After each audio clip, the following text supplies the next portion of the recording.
Hey guys, my name is Cicabeot1. Who's ready for some hand-cramping fun?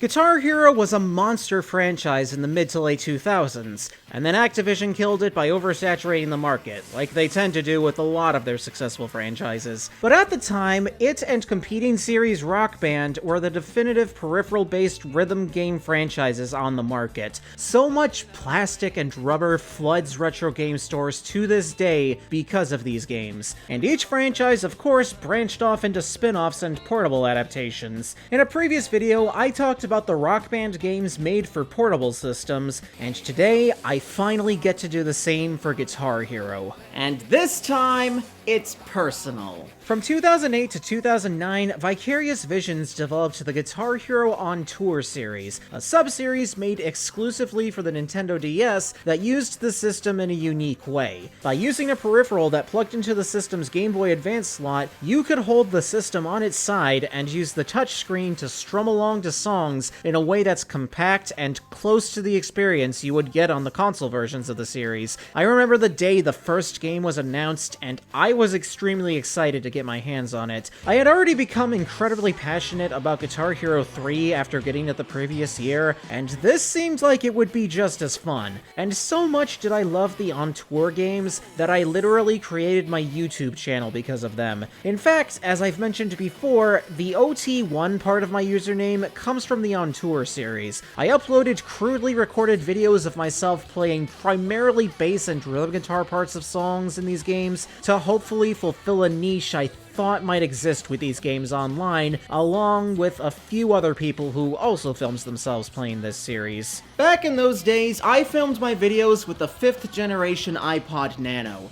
and I've come a long way since those days. Now I film my videos with an iPhone. There were 3 games made for the sub-series: On Tour Decades, and On Tour Modern Hits. And there was Band Hero, a portable adaptation of the main franchise's pop spin-off from 2009. This version brought drums and vocals to the handheld, but we'll talk about that later on. Back in the day, I couldn't do much better than to uncomfortably point my iPod at my DS to record footage of these games, and considering I always recorded these sitting on my bed, I have no clue how I managed to record like this. But in the present day, I now have a capture mod installed on my original DS model from Loopy, so for this video, I get to enjoy having my footage be direct capture. 15-year-old me would have loved to have this back then, let me tell you. The future is here, and it is amazing. Now, let's go back in time to the late 2000s to see if these games are still fun to play today.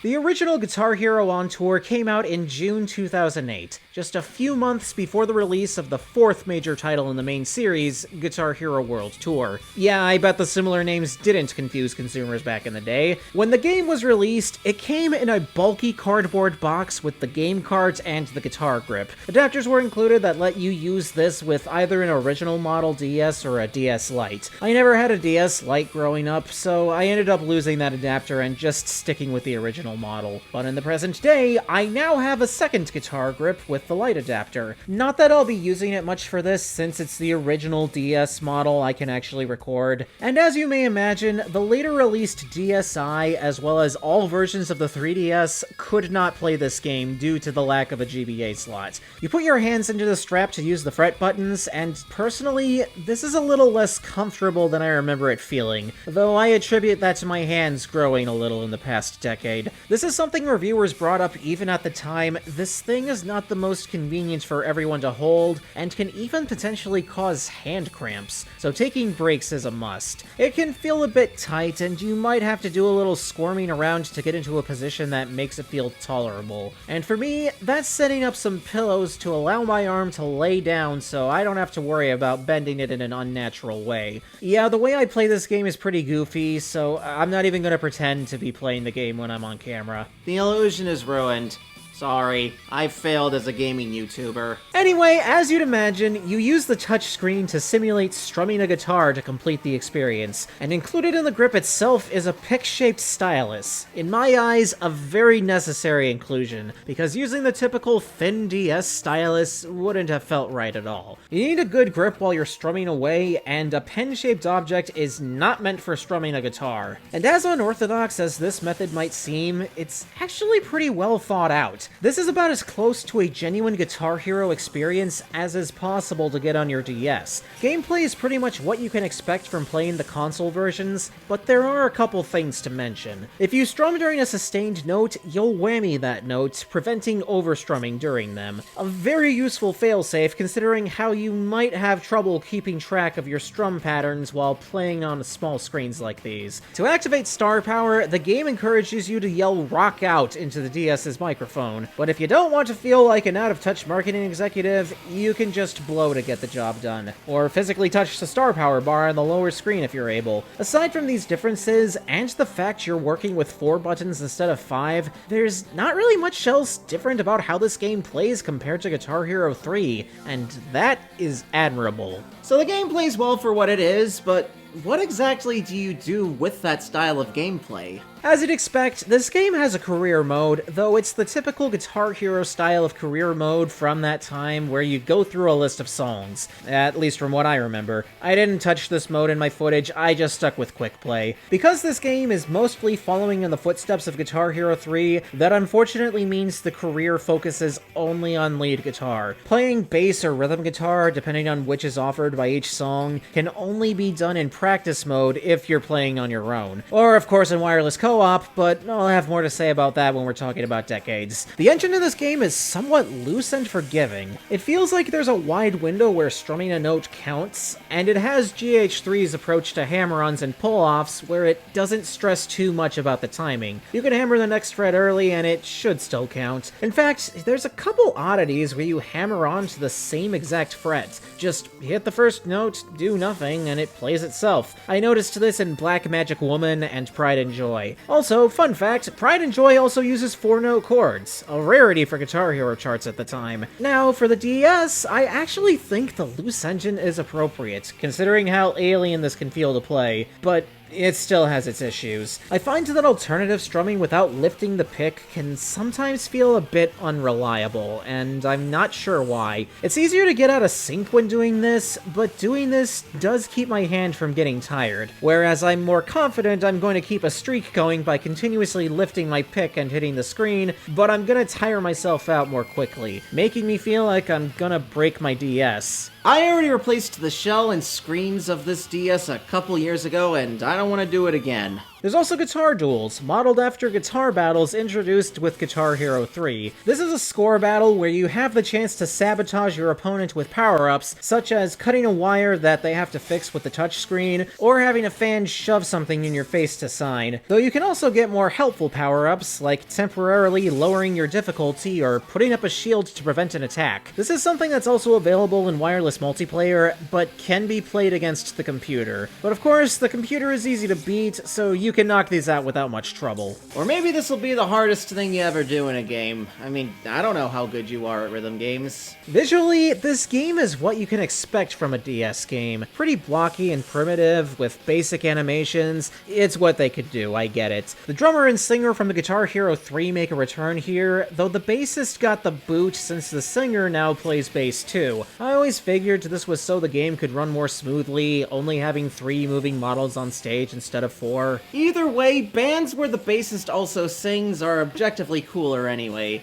I mean, just look at Rush or Primus. The male singer looks fine, but the drummer's a bit messy. Also, the female singer for the couple of songs she shows up for is definitely not the same character from GH1 through 3. Maybe her hair is a bit too complicated for the DS to render. And of course, on the touchscreen, you get a render of your guitar, which is a nice touch. You can see the different strings vibrate as you hit different frets, and they all vibrate when you strum a chord. I always thought this was cute. You also get your score, performance meter, and star power meter here. I definitely definitely appreciate that you can touch the star power meter to activate star power, then keep strumming from there and it'll still work. And generally, putting all this information on the touchscreen keeps the top screen feeling much cleaner, just as it should be for a DS game. You wouldn't want your score getting in the way of those beautiful 64-bit graphics, now would ya? And what about that soundtrack? Well, first off, the soundtrack of the entire run of this series has regional exclusive songs. Europe gets songs like Avalancha by Heroes de Silencio and Monsoon by Tokyo Hotel, while everyone else gets Heaven by Los Lonely Boys and China Grove by Doobie Brothers, and so on for a few other songs. I will admit these regional differences had me interested in the past, but I of course grew up with the US version, and I didn't really see it necessary to dive into the European version of this game for this review. Maybe someday for personal curiosity. And just so we're clear, most of the songs are shared by all regions. It's just a select few that are swapped out. And all versions of this game have 26 songs total. And none of them are cut short.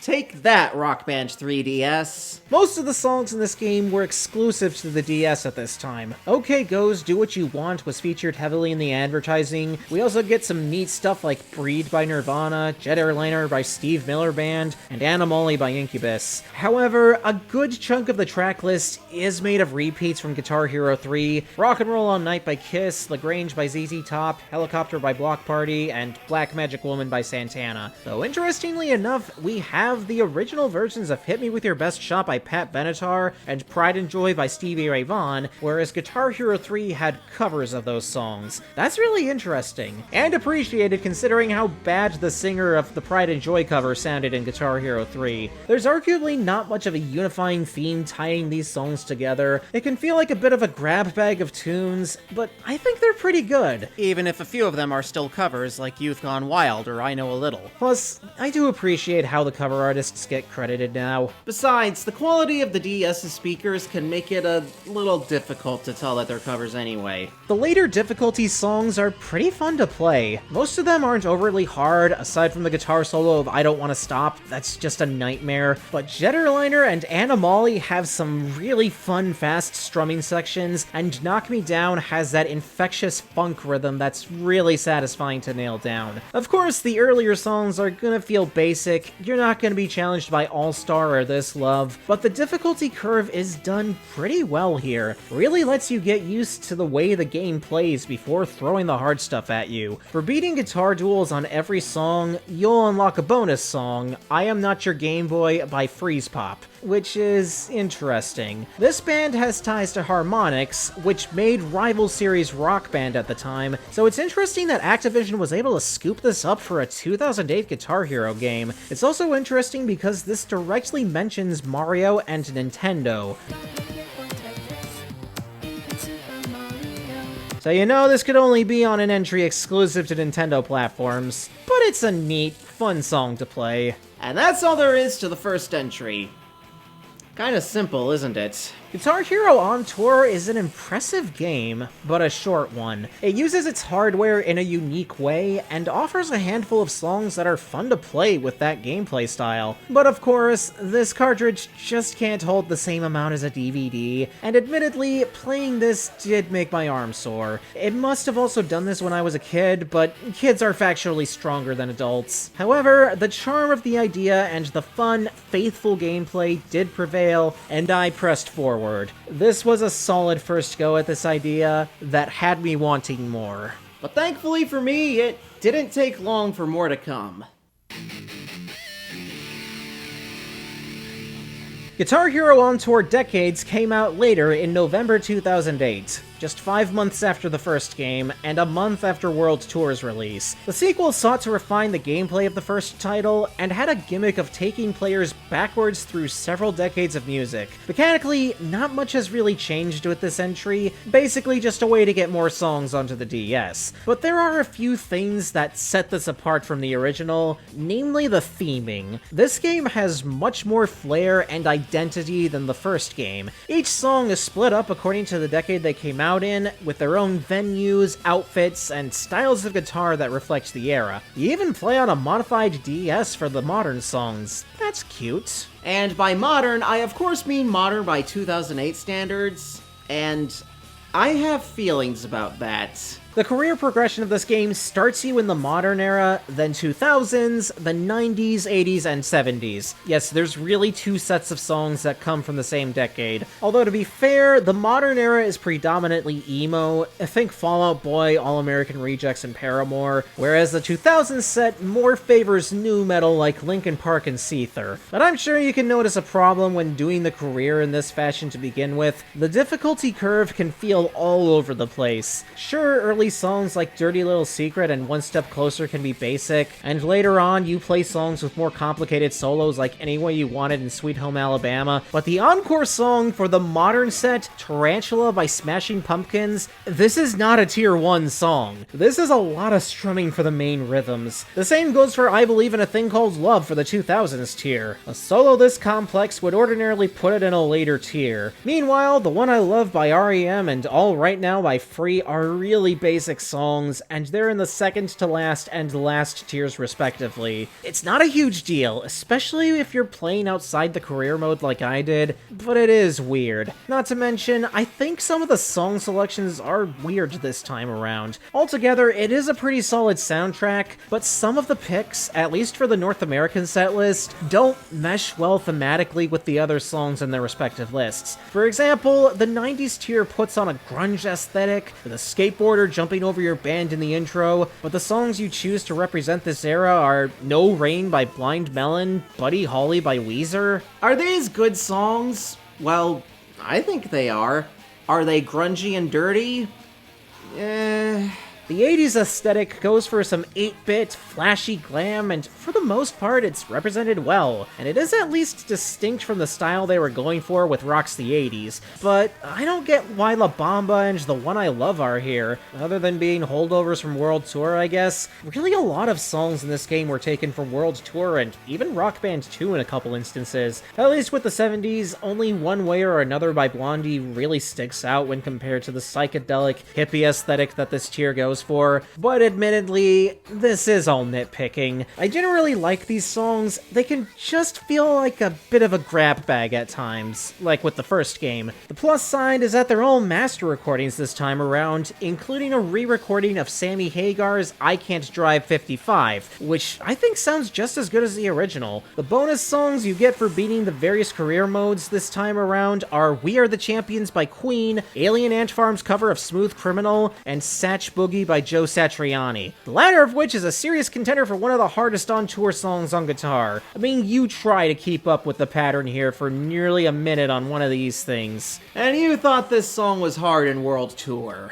As for new features in this game, there aren't that many, but some of them are nice. You can now play bass and rhythm guitar in career or quick play, something that the main Guitar Hero and Rock Band games adopted around this time, so I very much appreciate that. Though if you do play this way, you don't get the singer on stage, just one of the regular playable characters filling in on guitar. Where are the vocals coming from? But the coolest new feature to this game is its approach to backwards compatibility. You can connect this game directly to the first on tour for co-op or even face-offs and guitar duels, and you can play any song from either game this way, with the exception of Knock Me Down from the first game and Can't Stop or You Give Love a Bad Name from the second game for some reason. We ask for so much, and they draw the line at Red Hot Chili Peppers and Bon Jovi, apparently. Weird omissions aside, I thought this was such a cool feature back then, even though I rarely used it. Here's Spiderwebs playing in Decades, and here's Buddy Holly playing it on tour.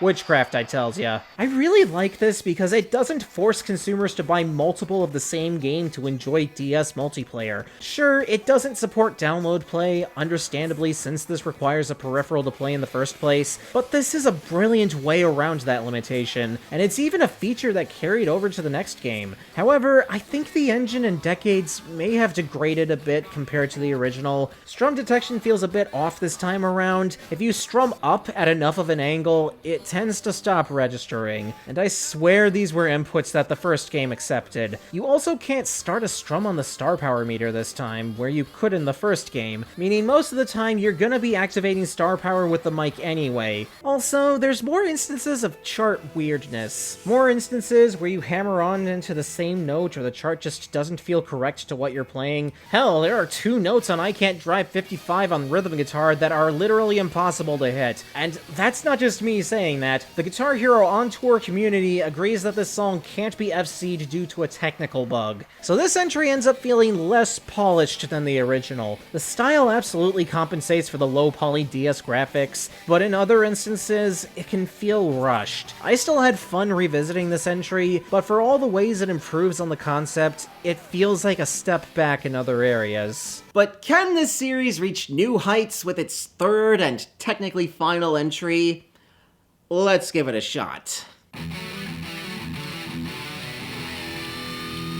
Modern Hits released in June 2009, coming out less than a year after the first game. But who's counting, right? Oddly enough, the menu music for this game was released as DLC for the console Guitar Hero games to commemorate this launch, even for PS3 and Xbox 360. Yeah, that makes sense. Sony and Microsoft inadvertently promoting a game that's releasing exclusively for a Nintendo console. But what's different about this entry? Really, not much. There is a revamp to the career mode where you play as both an opening act and a main act depending on the songs available. You play both guitar and bass as well as fulfilling some easy challenges for fans, like getting a certain stream of notes, stuff like that. I never beat all of these on my cart and I don't really care enough to. Like with the other games, I captured my footage in quick play for this. Anyway, the engine does feel a little bit tighter than with Decades, although you still can't activate star power while strumming, which is disappointing. However, this was the first Guitar Hero game to utilize chord hammer-ons and pull-offs, predating their appearance in the console entries. I mean, Rock Band 2 had these first, but Modern Hits actually did them correctly, and that they actually work. But there are still problems. There's an unhittable note at the end of Ruby on bass, another glitch that's been documented by the community. The bass chart for Always Where I Need to Be is noticeably out of sync with the actual song. That's lovely. That aside, this might be my favorite of the On Tour trilogy, and the reason for that is very simple. It has my favorite soundtrack. Guitar Hero On Tour Modern Hits features a soundtrack of, well, modern hits. Songs released between 2000 and 2008 that are guitar-heavy and right up my alley. While the previous games had plenty of more poppy songs to give the soundtracks more variety, this one is heavy on the hard rock, alternative, and metal. And also some Coldplay for good measure, sure. Of course, variety in a soundtrack isn't necessarily a bad thing, but there's something to be said about an offering of songs that's more focused and that synergize well together, and that are fun to play even when they're easy, especially with a small selection of songs that need to be crammed onto a ½ gigabyte of storage. And it helps that they're better arranged by difficulty, unlike with Decades. There's a lot here that appeals to me. I was getting into Wolfmother around this time, so I appreciate Dimension's inclusion. Chelsea a Dagger by the Fertilles made for a fun beer commercial, as well as a song to play here. Half Truism by The Offspring is a jock jam and a half. Call to Arms by Angels and Airwaves is just beautiful. All My Life by Foo Fighters, Adrenaline by 12 Stones, Falling Down by Atreyu, Unconditional by The Bravery, Shockwave by Black Tide, which might be the hardest song in the entire sub-series. All of these songs defined my high school years and even beyond. Although I am jealous of the European and UK players who got Bohemian Like You by Dandy Warhols while the US players didn't. I listened to that song so much back then thanks to the Flushed Away soundtrack. Although there are a few Guitar Hero 3 songs thrown in here for good measure, Miss Murder, Reptilia, Ruby, and The Metal. Hell, Paralyzer would later be used in Band Hero. These are good songs, but I feel this game gets more of its identity with the songs it can call its own. I hear Lights and Sounds by Yellowcard, and I think Modern Hits. Songs like that are where this soundtrack shines brightest. I just spent more time talking about the soundtrack of this game than I did any new features in it, and I think that says a lot. This is still my favorite of the on-tour games, but primarily off the strength of its soundtrack. Not to mention, I think the venue themes and flair to the heads-up display give this the same amount of character Decades had, if not more. But if you're not sold on the series, this isn't going to do much from you aside from more hand-cramping. 3 games in, and it becomes clear that if Activision wants to continue making these portable spin-offs, they're going to need to innovate even more than they had before. And thus, we've come to the final game of our Guitar Hero DS retrospective. Not a hero of guitars, but a hero of bands. Band Hero is a pop-centric spin-off game for the Guitar Hero franchise, basically released as a more kid-friendly, glitzier reskin of Guitar Hero 5, a game that released 2 months prior in late 2009, and that's not even mentioning Guitar Hero Metallica, Smash Hits, and Van Halen that also released throughout the year. But we're not going to talk about the console version of this spin-off, at least not in depth, because there's not much to talk about. Instead, we're taking on the DS version. By all measures, this is a completely different game from its console counterpart. It has a different visual style, different features, and a completely different soundtrack in North America, although the European version would include a few songs that were in either Guitar Hero 5 or console Band Hero. Score 1 point for America! We got the more unique Band Hero DS soundtrack. As you can probably guess, the main innovation in Band Hero DS is the addition of drums and vocals. For vocals, obviously all DS models have a small microphone that you can sing into, so no peripheral is needed for that, but we'll get into how that works out much later on. As for drums, the game shipped with a new peripheral called the Drum Grip, a silicone cover you slip your DS Lite into in order to make the D-pad and face buttons feel more like a drum kit, I guess. And well, it's not nearly as inventive as the Guitar Grip, but I don't see any other way they could have done this. Other than putting drum sensors into the GBA slot and having you hit those with drumsticks, but I'm pretty sure I would have ended up with a broken DS if it worked like that, so good call, Activision. But let's get some of the smaller fundamentals out of the way first. It should come as no surprise that since this game focuses on a full band setting, it can no longer communicate with the on-tour titles. It is a shame you can't even play on guitar and bass with these songs in the older games, but it's understandable. At least to me, as someone who doesn't know how to code or develop games at all. They also got rid of the career mode, oddly enough. All the songs are presented to you in a quick play mode where you pick your characters and venue. It does feel kind of backwards at first, until you realize that having all the content just available from the start without having to unlock anything from repeatedly playing the same songs is nice to have. I'm 28, I don't have the time or patience to unlock like 3 songs not available at the start anymore. To make up for this, Create a Character makes its portable debut. Something I don't really spend a lot of time on nowadays, but I was definitely into it when these games were current. Here is the band I made when I was 15. Be jealous of how awesome they are. By the way, the singer no longer also plays bass. A bit of a shame because I love it when the band's bassist also sings, but it makes sense to have the band as a 4-piece for this one, and it doesn't seem to impact performance, which is nice. Plus, we have in-game achievements that I completed most of years ago, though not all of them. Yeah, this is a suitable replacement for the career mode in my eyes. I think this is what Rock Band 3 was attempting to do with its career mode, only this feels a little more straightforward. I mean, I barely spent any time with Rock Band 3's career mode anyway, so I don't know. Playing guitar and bass in this game, and what do you know, it's the same as the on-tour titles, so there's nothing to say there. Well, except for open notes now being a thing on bass, which this was one of my favorite parts of bass on the console games, so I appreciate that it finally made its way to the DS here. Also, star power phrases finally no longer disappear if you're in star power. That's pretty cool. Plus, there's these staggered sustain things. I don't know what you call them, but they showed up in World Tour first, but that's all I can say. Besides, drums and vocals are where it's at with this game. Kinda. The game will boot into vertical mode, like the majority of DS games, when you turn the system on without a guitar grip plugged in, and from there, you can play drums or vocals. Yep, that's all you need to do to play these instruments. Remember that drum grip I mentioned a moment ago? You don't even need it. You can just use the D-pad and face buttons to play drums. Which I did at the time because, again, I didn't own a DS Lite until 2018. I was a stubborn user of the DS fad until the DSi came out, and unlike like with the guitar grip, there's no way to get this over the form factor of anything other than a light. I think I even remember destroying the grip I originally had because I had no use for it. Yeah, sometimes I want to go back in time and tell my younger self to not do crap like that. And also that she's a girl. So why do I have a drum grip today? Well, I bought another copy of this game, so now I am the proud owner of 2 American copies of this game. So I can play multiplayer with myself by playing drums and vocals at the same time.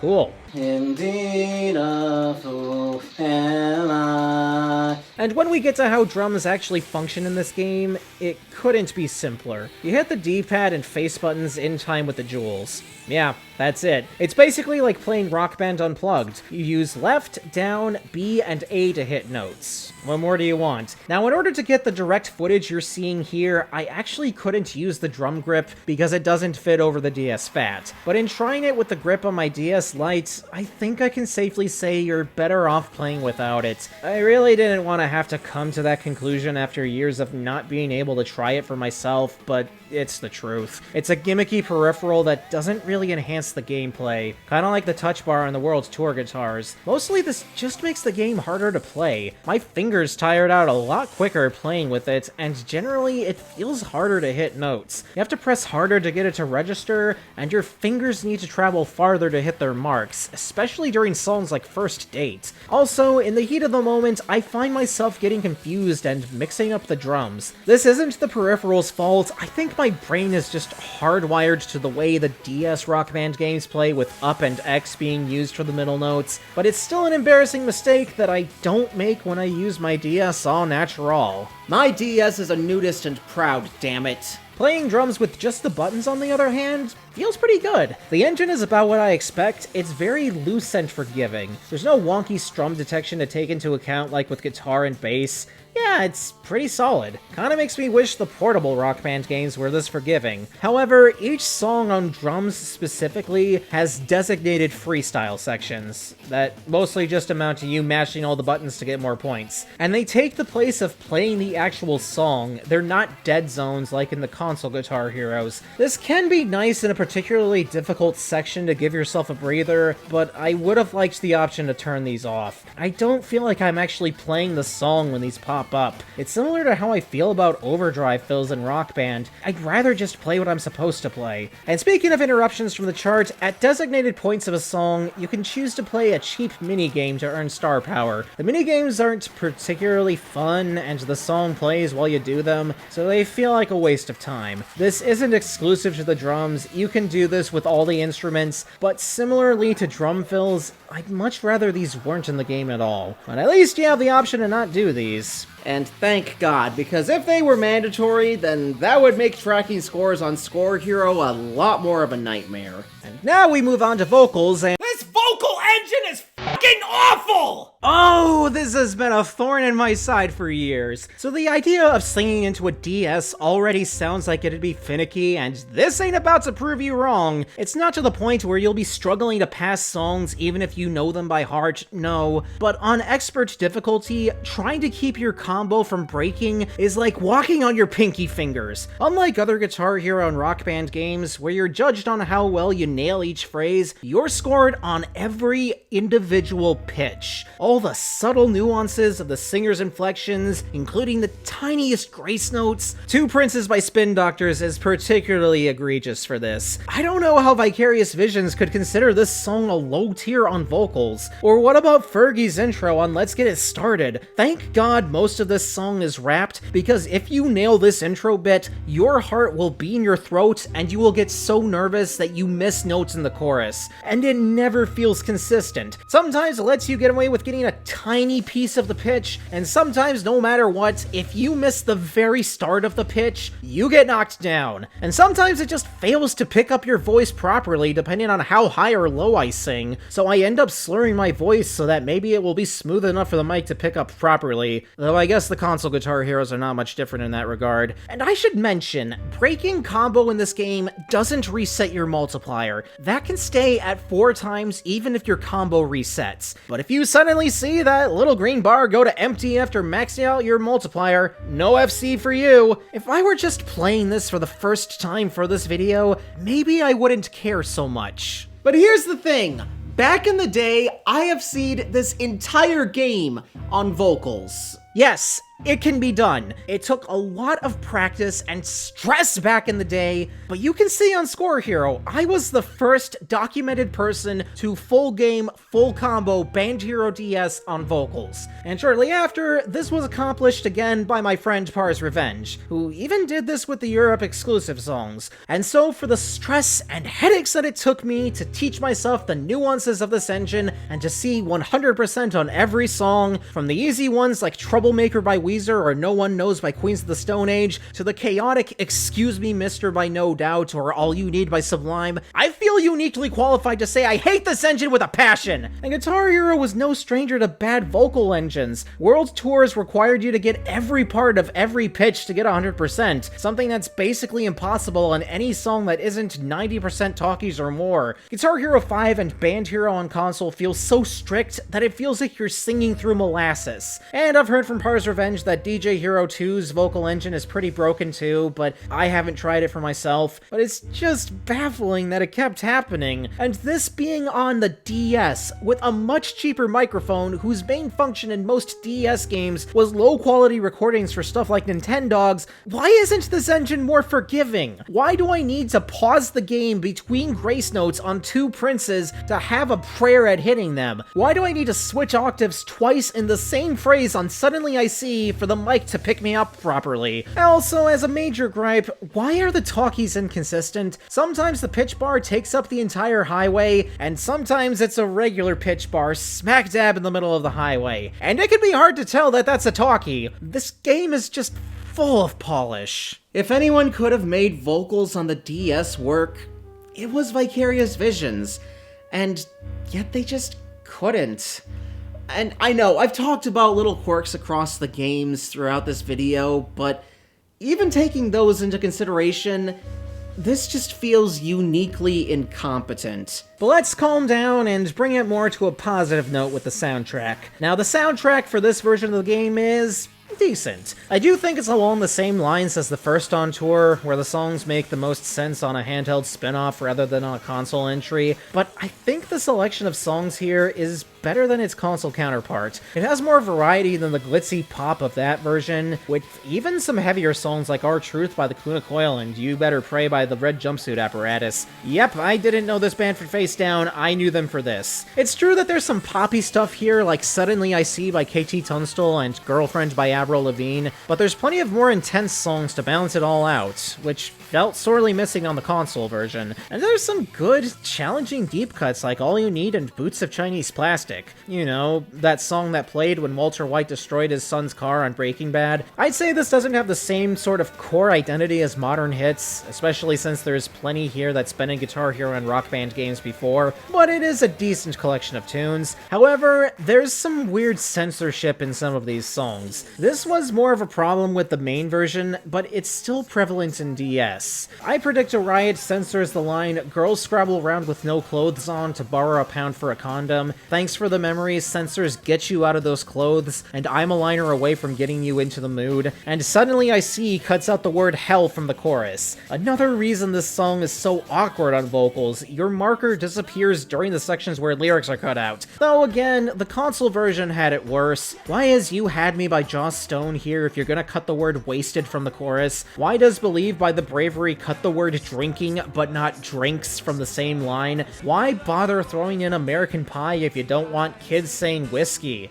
I don't even know. Maybe making an E10 Plus alternative to your biggest franchise at the time wasn't such a good idea after all. Oh, and one last thing, fan requests from modern hits make a return, though this time they're unfortunately tied to connecting with the Wii version of Band Hero, making it a pretty remote feature. And you can't store all the missions at once, you gotta keep going back and swap certain ones onto your DS, which is complete overkill. It does have a little more variety with the missions themselves, like hit every note in this sequence of the song, but every note is a hammer-on, or the highway is going really fast, or you have to sing a song but the game won't display the lyrics. Not really that much going on, but a fun diversion, and more fleshed out than the similar feature in modern hits. Though having to buy a specific version of another game to experience it is overkill. Though I guess it's not that different from having the GameCube games that connected to their Game Boy Advance counterparts back in that generation, at least in spirit. But that's everything that I think you should know and that I have to say about the Guitar Hero games on the DS.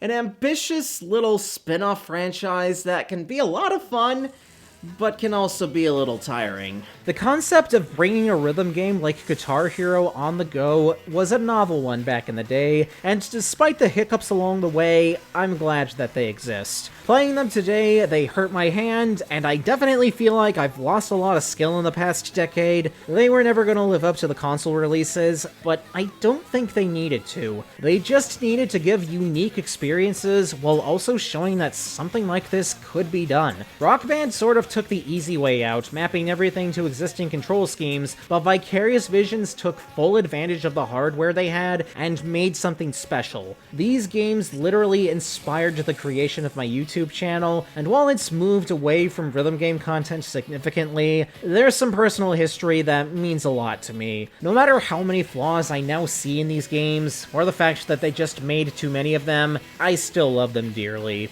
And also equally. Actually, I lied. Some are better than others.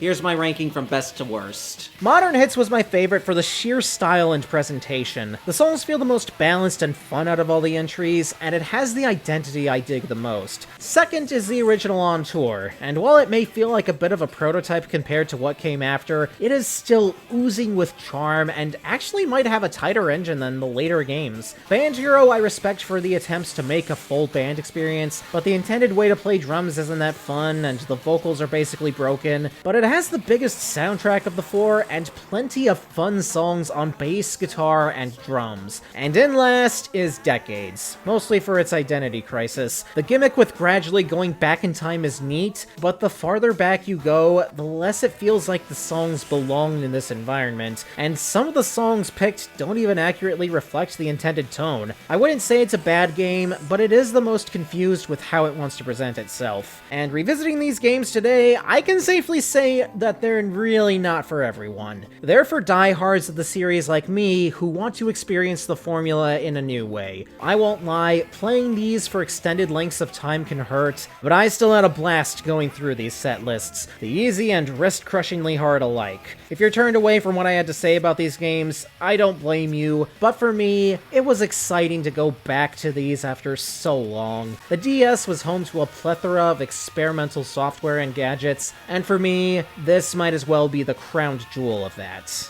I'm Cicabeot1. I'm gonna shove my left arm in a bucket of ice water for the next half hour, and take care.